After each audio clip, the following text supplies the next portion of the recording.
आज का आपका टॉपिक है, हाँ, गुड मॉर्निंग स्टूडेंट्स।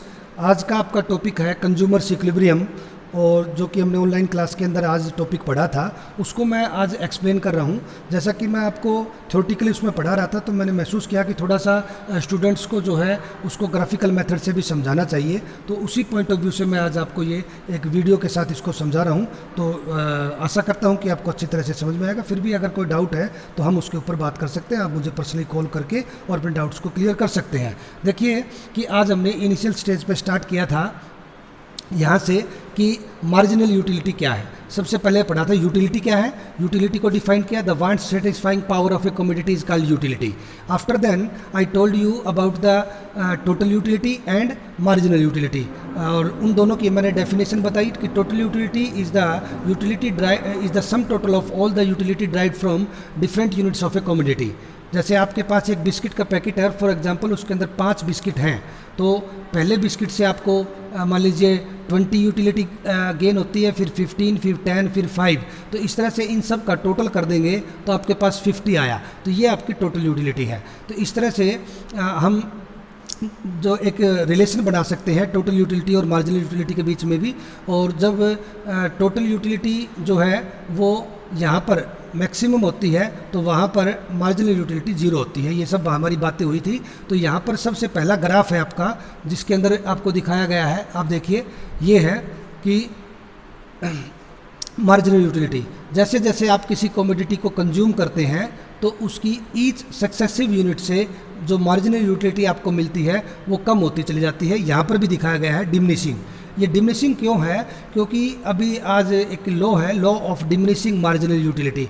ये लॉ क्या कहता है कि as we consume more and more units of a commodity the utility derived from each successive unit start decreasing and a situation must come when it becomes zero and negative also। ये इसका law of diminishing marginal utility कहते हैं। इसको fundamental law of psychology के नाम से भी जाना जाता है। तो इस तरह से आप देखिए कि जैसे हमने मान लीजिए किसी चीज़ का कंजप्शन स्टार्ट किया तो पहले हमें 20 यूटिल्स मिली फर्स्ट यूनिट से, तो टोटल यूटिलिटी भी 20 हुई। नेक्स्ट यूनिट से 15, 10, 5, 0, -5 और -10। अब हम इनका टोटल कर देंगे। जैसा कि मैंने अभी आपको बताया था कि total utility is the sum of all the utility derived from the different individual units of a commodity. तो यहाँ पर हम इसका टोटल कर देंगे 20, 35, 45, 50, 50, 45 एंड 35।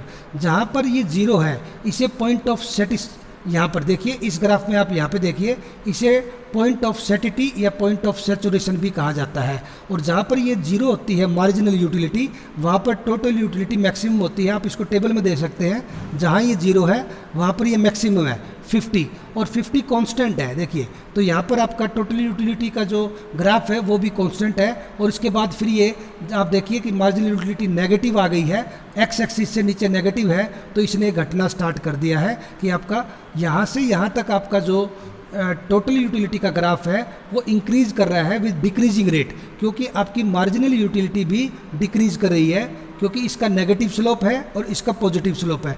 टोटल यूटिलिटी हमेशा बढ़ती रहती है लेकिन डिक्रीजिंग रेट से, और मार्जिनल यूटिलिटी हमेशा घटती है और घटती चलती चलती ये 0 और नेगेटिव भी हो जाती है। तो इस तरह से ये डिमिनिशिंग मार्जिनल यूटिलिटी का आपका लो है। तो इसकी टेबल मैं आपको आगे नेक्स्ट दिखाता हूँ। एक टेबल आपको ये है जो आपकी बुक में है, आप इस तरह से बना सकते हैं इसको।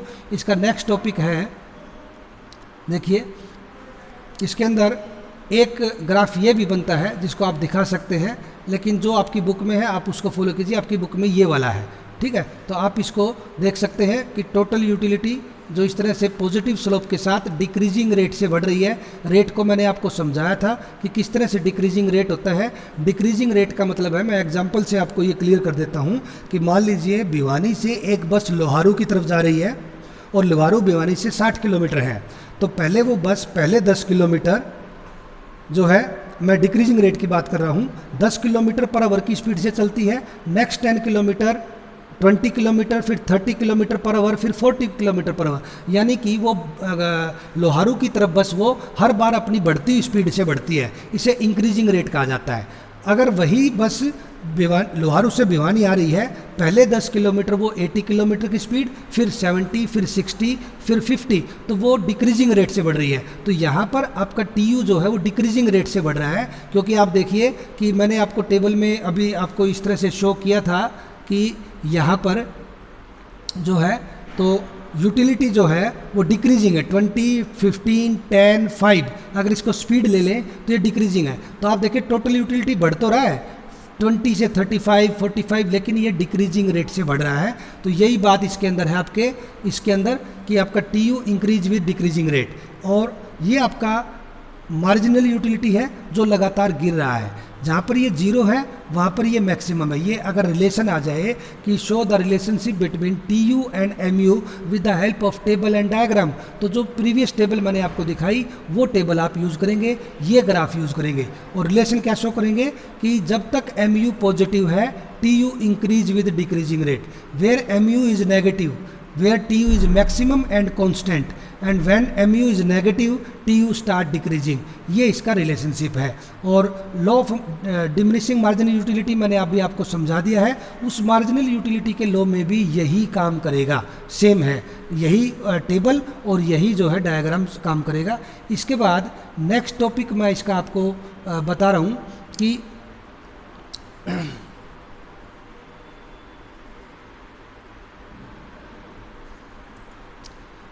ये देखिए लॉ ऑफ मार्शल के अकॉर्डिंग मैंने आपको बताया था कि लॉ ऑफ डिमिनिशिंग मार्जिनल जो यूटिलिटी एनालिसिस है उसको मार्शलियन अप्रोच भी कहते हैं, क्योंकि ये मार्शल ने इसको बताया था।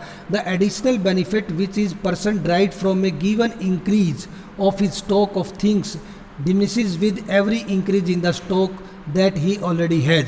इसने थोड़ा सा लैंग्वेज को चेंज किया है, आपकी बुक में बहुत बेहतर तरीके से दे रखी है कि जैसे जैसे हम किसी कमोडिटी की एडिशनल यूनिट को कंज्यूम करते हैं तो हमारी जो मार्जिनल यूटिलिटी हर एडिशनल यूनिट से मिलती है वो कम होती चली जाती है। तो इस तरह से देखिए इसमें दिखाया गया है मार्जिनल यूटिलिटी। तो इन्होंने कहा कि पहला गिलास आपने पानी का कंज्यूम किया तो आपको 12 यूटिलिटी मिली, तो टोटल भी 12, फिर लगातार ये जो है कम होती चली गई है ग्रेजुअली, तो टोटल यूटिलिटी बढ़ रही है लेकिन डिक्रीजिंग रेट से। ये law of diminishing marginal utility का है। इसके बाद नेक्स्ट हमारे पास पॉइंट है,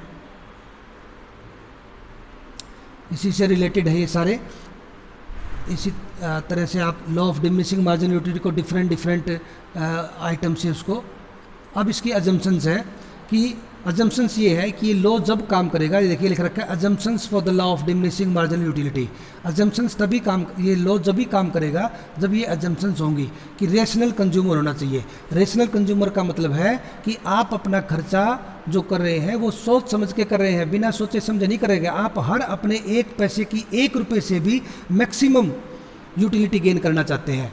इंडिपेंडेंट यूटिलिटी, जो यूटिलिटी आपको हर यूनिट से मिल रही है वो इंडिपेंडेंट है। ये नहीं कि पहली जो यूनिट आपने कंज्यूम की वो किसी दूसरी यूनिट को चेंज कर देगी या उसके अंदर कोई डिफरेंस लेके आएगी, कुछ नहीं, सभी यूनिट्स एक दूसरे से डिफरेंट है। सेम क्वांटिटी, आपको हर टाइम एक सेम क्वांटिटी का कंजप्शन करना है, जैसे कि 1 cup T, not a spoon of T, ठीक है। नेक्स्ट टाइम है स्टैंडर्ड यूनिट, आपको किसी भी चीज़ की जो कंजप्शन करनी है वो स्टैंडर्ड यूनिट्स होनी चाहिए। स्टैंडर्ड यूनिट्स का मतलब है आप 1 स्पून ऑफ टी कंज्यूम नहीं करते, 1 कप ऑफ टी कंज्यूम किया जाता है। आपकी बुक में है ये सारा। कंटिन्यूस कंजप्शन भी आपका कंटिन्यूस होना चाहिए, ऐसा नहीं कि 1 कप चाय आज और 1 कप चाय कल, नहीं, हम एक ही स्थान पर बैठेंगे और लगातार हमें 1 कप 2 कप 3 कप इस तरह से कंज्यूम करना है। नेक्स्ट है कार्डिनियल मेजरमेंट, हम इस यूटिलिटी का मेजरमेंट जो है कार्डिनियल यानी कि जो नंबर्स में करेंगे कि हमें 1 कप चाय से 2 यूटिलिटी, फिर 5, फिर 6। अब if we don't use this cardinal measurement the whole system will collapse, ये काम ही नहीं करेगा सिस्टम। नेक्स्ट है कि कांस्टेंट MU ऑफ मनी, क्योंकि मनी जो मैंने पहले बताया था आपको कि इसके अंदर 2 चीज़ें आपको दी हुई होंगी, the income of the consumer and the price of the commodity. तो वहाँ पर जो कंज्यूमर के पास जो मनी है उसकी भी यूटिलिटी होगी, 1 रुपये की कितनी यूटिलिटी है वो हमेशा कांस्टेंट रहेंगी।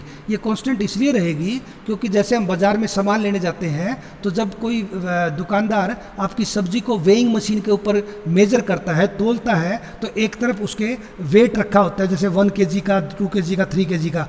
तो अगर वो वेट बार बार चेंज होगा तो आपकी सब्जी एग्जैक्ट तुल ही नहीं पाएगी। तो यहाँ पर जो मार्जिनल यूटिलिटी ऑफ मनी है वो कांस्टेंट है, क्योंकि हम इसके साथ जो कमोडिटी हम कंज्यूम कर रहे हैं, जो स्टैंडर्ड कमोडिटी कंज्यूम कर रहे हैं, उसको इसके साथ कंपेयर करेंगे। और fixed income and prices, market में इनकम भी फिक्स होनी चाहिए और प्राइसेस भी, उसके अंदर फ्लक्चुएशंस नहीं आने चाहिए। अगर फ्लक्चुएशंस आएंगे तो हमारे पास एक कांस्टेंट जो है मेथड नहीं आ पाएगा। Law of diminishing marginal utility मैं बता चुका हूँ आपको, यहाँ पर भी दोबारा से बताया गया है कि किस तरह से जैसे जैसे आप क्वांटिटी को ज़्यादा कंज्यूम करते चले जाएंगे और उसकी मार्जिनल यूटिलिटी कम होती चली जाएगी। थैंक यू स्टूडेंट्स, आपका टॉपिक यहीं तक कंप्लीट हो रहा है। नेक्स्ट टॉपिक हम बाद में करते हैं जो नेक्स्ट लेसन में होगा। Thank you very much.